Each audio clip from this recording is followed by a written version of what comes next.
മഴ പെയ്യുമ്പോൾ വീടിൻ്റെ മച്ചിൽ തനിച്ചിരിക്കുന്നത് ഒരു പ്രത്യേക അനുഭവമാണ്. പുറത്ത് ഇരമ്പി പെയ്യുന്ന മഴയുടെ ശബ്ദം, ഇടയ്ക്കിടെ മുറിയിലേക്ക് കടന്നു വരുന്ന മിന്നൽ വെളിച്ചം, ആ തണുപ്പിലും ഉള്ളിൽ ആളിക്കത്തുന്ന ഒരു ചൂട്. എൻ്റെ ജീവിതത്തിലെ ഏറ്റവും നിർണായകമായ, എന്നാൽ ഒരിക്കലും മറക്കാനാവാത്ത ആ നിമിഷത്തിലേക്ക് എത്തുന്നതിന് മുൻപ് നിങ്ങളോട് എനിക്ക് കുറച്ച് കാര്യങ്ങൾ പറയാനുണ്ട്. ഇതൊരു വെറും കഥയല്ല. എൻ്റെ ഉള്ളിൽ, എൻ്റെ സിരകളിൽ പടർന്ന ഒരു ലഹരിയുടെ കഥയാണിത്. എൻ്റെ പേര് സനൽ. പാലക്കാടിൻ്റെ അതിർത്തി ഗ്രാമങ്ങളിൽ ഒന്നായ നെന്മാറയാണ് എൻ്റെ സ്വദേശം. 28-ാം വയസ്സിൽ നിൽക്കുന്ന, അത്യാവശ്യം നല്ല ആരോഗ്യവും സൗന്ദര്യമുള്ള ഒരു സാധാരണ യുവാവ്. വീട്ടിലെ ഒരേ ഒരു ആൺതരി ആയതുകൊണ്ട് കല്യാണമൊക്കെ നേരത്തെ തന്നെ തീരുമാനിച്ചിരുന്നു. 25-ാം വയസ്സിൽ പെണ്ണ് കാണൽ, 26 തികയും മുൻപേ വിവാഹം. പഴയന്നൂർ ഭാഗത്തുള്ള ഒരു തറവാട്ടിൽ നിന്നാണ് ഞാൻ വിവാഹം കഴിച്ചത്. അവിടുത്തെ അന്തരീക്ഷം തന്നെ വേറൊന്നാണ്. ഓടുമേഞ്ഞ നടുമുറ്റമുള്ള പഴയ പ്രതാപം വിളിച്ചോതുന്ന ഒരു ഇരുനില വീട്. എൻ്റെ ഭാര്യയുടെ അച്ഛൻ, അതായത് എൻ്റെ ഭാര്യാപിതാവ്, ഒരു എക്സ് ആർമിക്കാരനാണ്. ഒപ്പം കൃഷിയും കാര്യങ്ങളുമൊക്കെയായി അദ്ദേഹം എപ്പോഴും തിരക്കിലാണ്. എന്നാൽ ഈ കഥയിലെ നായിക, അതെൻ്റെ അമ്മായിയമ്മയാണ്. പേര് ശ്രീജ. എൻ്റെ കല്യാണം നടക്കുമ്പോൾ അവർക്ക് പ്രായം വെറും 42. പക്ഷെ കണ്ടാൽ 35 പോലും പറയില്ല. അത്രയ്ക്ക് ഐശ്വര്യവും തറവാടിത്തവും തുളുമ്പുന്ന മുഖം.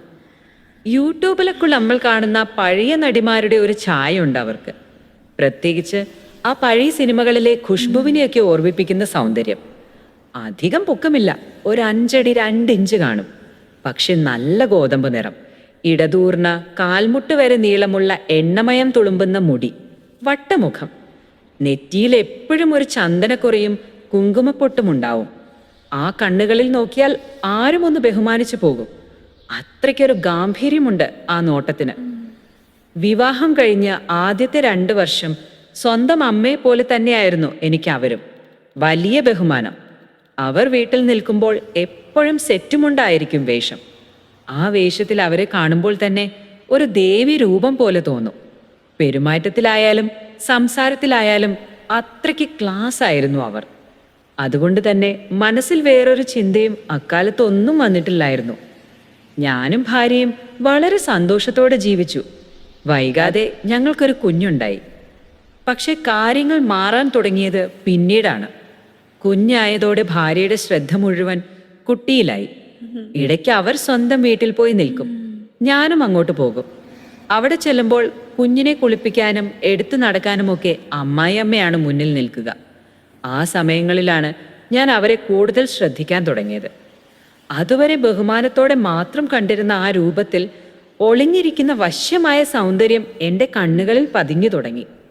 വീട്ടിലെ ജോലികൾ ചെയ്യുമ്പോൾ, മുറ്റമടിക്കുമ്പോൾ, കുഞ്ഞിനെ എടുക്കുമ്പോൾ ഒക്കെ അവരുടെ ശരീരത്തിൻ്റെ വഴക്കവും ആ സെറ്റുമുണ്ട് അവർ ഉടുത്തു നിൽക്കുന്ന രീതിയും എന്നെ വല്ലാതെ ആകർഷിക്കാൻ തുടങ്ങി.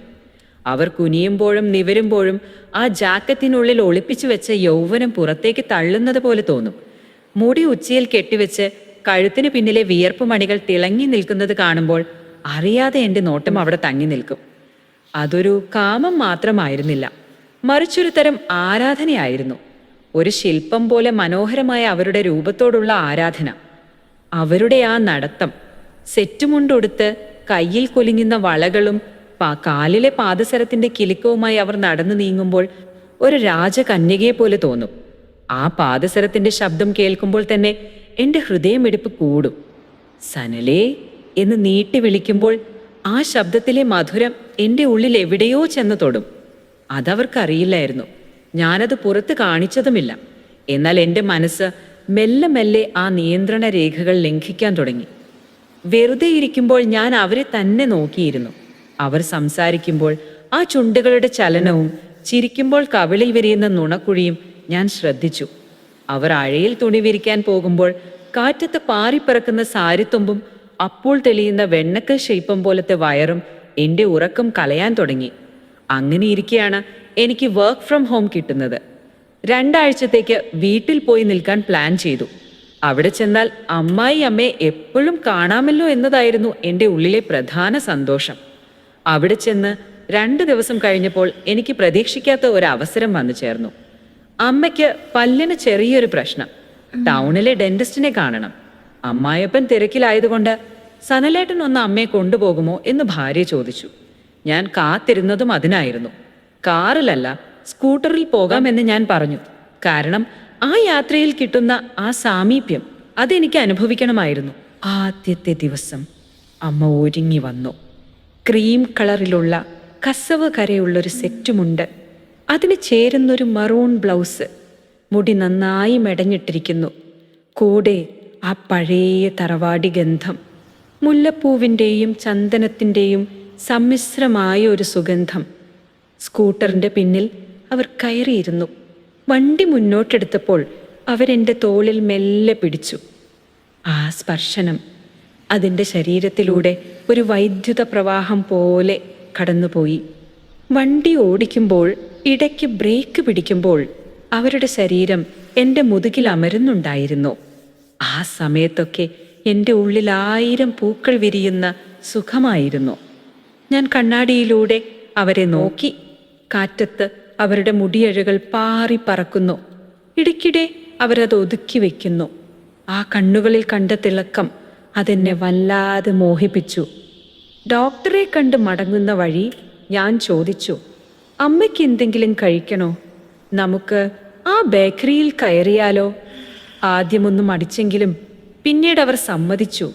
സനലിന് ഇഷ്ടമുള്ളതുപോലെ എന്ന് ചിരിച്ചുകൊണ്ട് പറഞ്ഞു. ഞങ്ങളൊരു നല്ല ബേക്കറിയിൽ കയറി. ഞാനൊരു ഷേക്കും ജ്യൂസും ഓർഡർ ചെയ്തു. അതുവരെ കണ്ടിട്ടില്ലാത്ത ഒരു കുട്ടിക്കളി അവരുടെ മുഖത്ത് ഞാൻ കണ്ടു. ആ ഷേക്ക് കുടിക്കുമ്പോൾ ചുണ്ടിൽ പറ്റിപ്പിടിച്ച ക്രീം അവർ നാവിൻ തുമ്പുകൊണ്ട് തുടച്ചു മാറ്റുന്നത് കണ്ടപ്പോൾ എൻ്റെ ഉള്ളൊന്ന് പിടഞ്ഞു. അന്ന് തിരിച്ചെത്തിയപ്പോൾ ഞങ്ങളുടെ ബന്ധത്തിൽ ചെറിയൊരു മാറ്റം വന്നതുപോലെ തോന്നി. അമ്മ എന്നോട് കൂടുതൽ സംസാരിക്കാൻ തുടങ്ങി. പഴയ ഗൗരവം കുറഞ്ഞു. പിറ്റേന്നും ഡോക്ടറുടെ അടുത്തേക്ക് പോകേണ്ടി വന്നു. അന്നും ആ യാത്ര, ആ സാമീപ്യം അതെന്നെ കൂടുതൽ അവരിലേക്ക് അടുപ്പിച്ചു. 3-ാം ദിവസം ഡോക്ടറുടെ അപ്പോയിൻമെൻ്റ് ഉണ്ടായിരുന്നില്ല. പക്ഷേ വീട്ടിലിരുന്ന് ബോറടിച്ചപ്പോൾ അമ്മ തന്നെ എൻ്റെ അടുത്ത് വന്നു. സനലേ, നമുക്ക് വെറുതെ ടൗൺ വരെ ഒന്ന് പോയാലോ? ചുമ്മാ കറങ്ങാൻ. ഞാൻ വിശ്വസിക്കാൻ പറ്റാതെ അവരെ നോക്കി. ആ മുഖത്ത് ഒരു കള്ളച്ചിരിയുണ്ടോ? പോവാം അമ്മേ. അമ്മ റെഡിയാവോ? ഞാൻ പറഞ്ഞു. അവർ റെഡിയായി വന്നപ്പോൾ ഞാൻ ശരിക്കും ഞെട്ടിപ്പോയി. പതിവ് സെറ്റുമുണ്ട് മാറ്റി ഒരു സാരിയാണ് ഉടുത്തിരിക്കുന്നത്. നല്ല ഭംഗിയുള്ള, പ്രായം 10 വയസ്സ് കുറഞ്ഞതുപോലെ തോന്നി. സാരിയുടെ മടക്കുകൾക്കിടയിലൂടെ കാണുന്ന ഒതുങ്ങിയ അരക്കെട്ട് അതെന്നെ വല്ലാതെ ആകർഷിച്ചു. ഞങ്ങൾ ടൗണിലെ പുതിയ മാളിലേക്ക് പോയി. അവിടെ അവർ കൊച്ചു കുട്ടികളെ പോലെ കൗതുകത്തോടെ എല്ലാം നോക്കിക്കണ്ടു. കിച്ചൺ സാധനങ്ങൾ നോക്കുന്നതിനിടയിൽ അവർ ഓരോന്നും എടുത്ത് എന്നെ കാണിച്ചു തന്നു. അപ്പോഴൊക്കെ അറിഞ്ഞോ അറിയാതെയോ അവരുടെ സാരി തുമ്പ് എൻ്റെ ദേഹത്ത് തട്ടുന്നുണ്ടായിരുന്നു. ആ സ്പർശനങ്ങളിലെല്ലാം ഞാനൊരു ലഹരി കണ്ടെത്തി. അങ്ങനെ നടക്കുമ്പോഴാണ് ഒരു ഫാൻസി ഷോപ്പ് കണ്ടത്. ഞാൻ അവരെ അങ്ങോട്ട് വിളിച്ചു. അവിടെ നോർത്ത് ഇന്ത്യൻ സ്റ്റൈലിലുള്ള ആഭരണങ്ങൾ ഉണ്ടായിരുന്നു. ഞാനൊരു ബ്ലാക്ക് മെറ്റൽ വളയും നല്ലൊരു പാദസരവും തിരഞ്ഞെടുത്തു. ഇത് മോൾക്കുള്ളതാകുമല്ലേ? അമ്മ ചോദിച്ചു. അല്ല, ഇതെൻ്റെ അമ്മയ്ക്കുള്ളതാ, ഞാൻ ചിരിച്ചുകൊണ്ട് പറഞ്ഞു. അവരുടെ മുഖമൊന്നു മാറി. എനിക്കോ? ഈ വയസ്സാം കാലത്ത് ഇതൊക്കെ ഇട്ടാൽ ആൾക്കാർ കളിയാക്കില്ലേടാ? ആര് കളിയാക്കാൻ? അമ്മ ഇത് ഇട്ടു നോക്ക്. അമ്മയെ കാണാൻ ഇപ്പോഴും എന്ത് ഭംഗിയാ, ഞാൻ പറഞ്ഞു. എൻ്റെ നിർബന്ധത്തിന് വഴങ്ങി അവരതണിഞ്ഞു. കണ്ണാടിയിൽ നോക്കിയപ്പോൾ അവരുടെ മുഖത്തൊരു നാണവും സന്തോഷവും മിന്നിമറയുന്നത് ഞാൻ കണ്ടു. അവിടെ നിന്നിറങ്ങുമ്പോൾ എൻ്റെ ഉള്ളിൽ വേറൊരു പ്ലാൻ കൂടി ഉണ്ടായിരുന്നു. തൊട്ടടുത്തുള്ള ട്രെൻഡ്സിലേക്ക് ഞാൻ അവരെ കൂട്ടിക്കൊണ്ടുപോയി. നമുക്ക് അമ്മയ്ക്കൊരു ചുരിദാർ എടുത്താലോ? ഞാൻ ചോദിച്ചു. അവർ ഞെട്ടിപ്പോയി. അയ്യേ, ചുരിദാറോ? ഞാനോ? വേണ്ട മോനെ, അതൊക്കെ പിള്ളേരിടുന്നതല്ലേ. അമ്മേ, പ്രായം എന്നത് വെറും നമ്പറല്ലേ. അമ്മയ്ക്ക് ചുരിദാർ നന്നായി ചേരും. സാരിയേക്കാളും കംഫർട്ടബിൾ ആണ്. ആരെന്ത് പറഞ്ഞാലും ഞാൻ നോക്കിക്കോളാം. ഞാൻ വിട്ടില്ല. ഒടുവിലൊരു ലൈറ്റ് റോസ് കളർ ചുരിദാർ അവർക്ക് വേണ്ടി തിരഞ്ഞെടുത്തു. ഞാൻ തന്നെ അത് അവരുടെ ദേഹത്ത് വെച്ച് നോക്കി. നോക്ക്, എന്ത് ഭംഗിയാ. കണ്ണാടിയിൽ സ്വന്തം പ്രതിബിംബം കണ്ടപ്പോൾ അവർക്കും അത് ഇഷ്ടമായെന്ന് എനിക്ക് മനസ്സിലായി.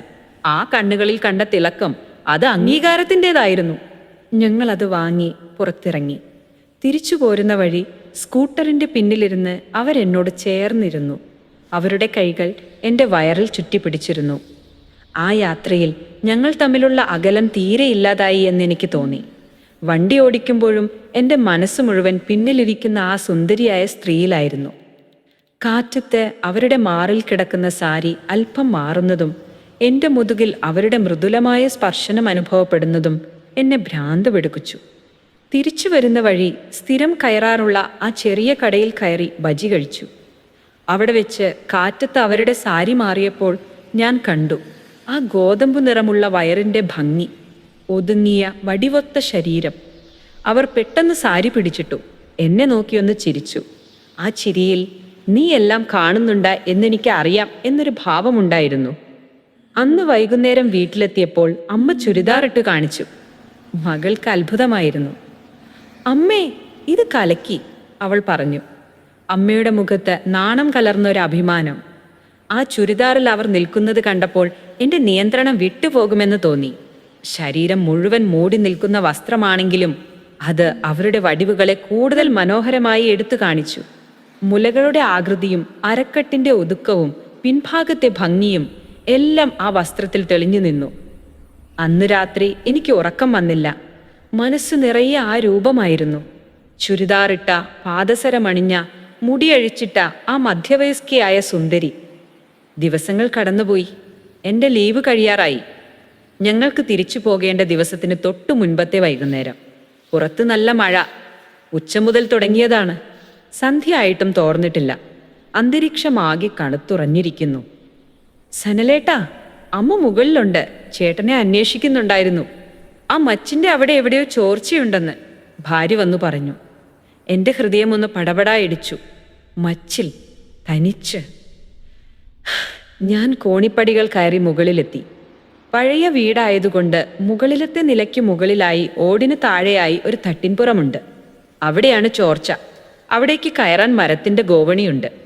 ഞാൻ ചെല്ലുമ്പോൾ അമ്മ അവിടെ നിൽപ്പുണ്ടായിരുന്നു. ഒരു ഇമർജൻസി ലാമ്പും കയ്യിലുണ്ട്. ആ, സനൽ വന്നോ? എടാ, അവിടെ മുകളിൽ എവിടെയോ ഓട് വാറിയിട്ടുണ്ടെന്ന് തോന്നുന്നു. വെള്ളം വീഴുന്നു. ഒന്ന് നോക്കാമോ? അമ്മയുടെ ശബ്ദത്തിൽ എന്തോ ഒരു ഇടർച്ച. ഞാൻ അവരെ നോക്കി. അന്ന് അവർ ഉടുത്തിരുന്നത് ഒരു സെറ്റുമുണ്ട് തന്നെയാണ്. പക്ഷേ പതിവില്ലാത്തൊരു അഴക് ആ മുഖത്തുണ്ടായിരുന്നു. കുളി കഴിഞ്ഞു വന്നതിൻ്റെ ഫ്രഷ്നെസ്സും മുടിയിൽ നിന്ന് വെള്ളത്തുള്ളികൾ ഇറ്റുവീഴുന്നതും സോപ്പിൻ്റെയും പൗഡറിൻ്റെയും പിന്നെ അവരുടെ ശരീരത്തിൻ്റെ തനതായ ഗന്ധവും അവിടെ തളം കെട്ടി നിന്നു. ഞാൻ ഗോവണി കയറി തട്ടിൻപുറത്തേക്കെത്തി. അവിടെ ഇരുട്ടാണ്. ഇമർജൻസി ലാമ്പിൻ്റെ അരണ്ട വെളിച്ചം മാത്രം. പുറത്തു മഴ തകർത്തു പെയ്യുന്ന ശബ്ദം, ഓടിൽ മഴത്തുള്ളികൾ വീഴുന്ന താളം. ഞാൻ ടോർച്ച് അടിച്ചു നോക്കി. കാര്യമായ ചോർച്ചയൊന്നും കണ്ടില്ല. ഇവിടെ കുഴപ്പമൊന്നുമില്ലല്ലോ അമ്മേ, ഞാൻ വിളിച്ചു പറഞ്ഞു. നിൽക്ക്, ഞാനും വരാം, താഴെ നിന്ന് മറുപടി. ഗോവണിപ്പടികൾ കയറി അവർ മുകളിലേക്ക് വന്നു. ആ അരണ്ട വെളിച്ചത്തിൽ അവർ മുകളിലേക്ക് കയറി വരുന്നത് കണ്ടപ്പോൾ എൻ്റെ ശ്വാസം നിലച്ചുപോയി.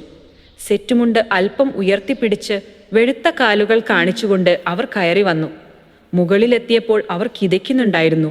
ആ ഇടുങ്ങിയ സ്ഥലത്ത് ഞാനും അവരും മാത്രം. പുറത്തെ മഴയുടെ ശബ്ദം ഞങ്ങളെ ബാക്കി ലോകത്ത് നിന്ന് ഒറ്റപ്പെടുത്തിയതുപോലെ തോന്നി. അവർ എൻ്റെ അടുത്തേക്ക് വന്നു. എവിടെയാടാ ചോർച്ച? അവർ ചോദിച്ചു. പക്ഷേ അവരുടെ കണ്ണുകൾ തിരഞ്ഞത് ചോർച്ചയായിരുന്നില്ല, എന്നെ ആയിരുന്നു. അമ്മേ, അത്... എൻ്റെ വാക്കുകൾ തൊണ്ടയിൽ കുരുങ്ങി. അവർ എനിക്ക് അരികേക്ക് നീങ്ങി നിന്നു.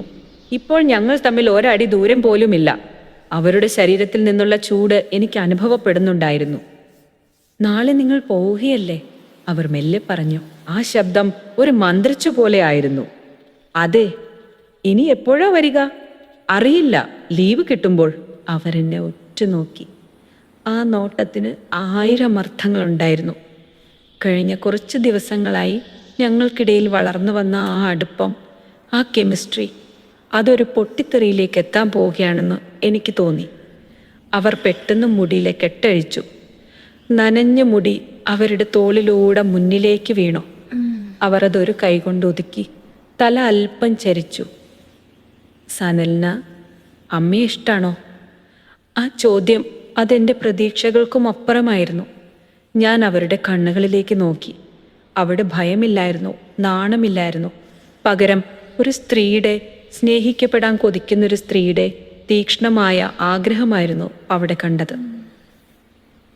ഇഷ്ടാണ്, ഞാൻ അറിയാതെ പറഞ്ഞുപോയി. എനിക്ക് അമ്മയെ ഒരുപാട് ഇഷ്ടമാണ്. അത് കേട്ടതും അവരുടെ ചുണ്ടിലൊരു പുഞ്ചിരി വിരിഞ്ഞു. അതെൻ്റെ ഹൃദയം കീഴടക്കുന്ന പുഞ്ചിരിയായിരുന്നു. അവർ ഒരു ചുവടുകൂടി മുന്നോട്ട് വെച്ചു. ഇപ്പോൾ അവരുടെ സെറ്റുമുണ്ട് എൻ്റെ ദേഹത്ത് മുട്ടുന്നുണ്ട്. എനിക്കറിയാം, അവർ പറഞ്ഞു. നീ എന്നെ നോക്കുന്നത്, ആ നോട്ടത്തിലെ തിളക്കം എല്ലാം ഞാൻ കാണുന്നുണ്ടായിരുന്നു. പുറത്തെ ഇടിമുഴക്കം കേട്ടു. ഞെട്ടിവിറച്ച അവരെ ഞാൻ അറിയാതെ ഒന്ന് ചേർത്ത് പിടിച്ചു. എൻ്റെ കൈകൾ അവരുടെ തോളിൽ അമർന്നു. ആ സ്പർശനത്തിൽ അവർ കുതറി മാറിയില്ല. പകരം എൻ്റെ നെഞ്ചിലേക്ക് ചാഞ്ഞു. അവരുടെ തലമുടിയിലെ ഗന്ധം എൻ്റെ മൂക്കിലേക്ക് ഇരച്ച് കയറി. ആ തണുത്ത മഴയത്ത് അവരുടെ ശരീരത്തിൻ്റെ ചൂട് എന്നെ ഭ്രാന്ത് പിടിപ്പിച്ചു. ജാക്കറ്റിനുള്ളിൽ വലിഞ്ഞു മുറുകിയ അവരുടെ മാറിടം എൻ്റെ നെഞ്ചിൽ അമരുന്നത് എനിക്ക് അനുഭവപ്പെട്ടു. എൻ്റെ ഹൃദയം പടഹധ്വനി മുഴക്കുകയായിരുന്നു. ഞാൻ മെല്ലെ അവരുടെ മുഖമുയർത്തി. ആ കണ്ണുകൾ പാതി മയങ്ങിയതുപോലെയായിരുന്നു. ചുണ്ടുകൾ വിറയ്ക്കുകയുണ്ടായിരുന്നു.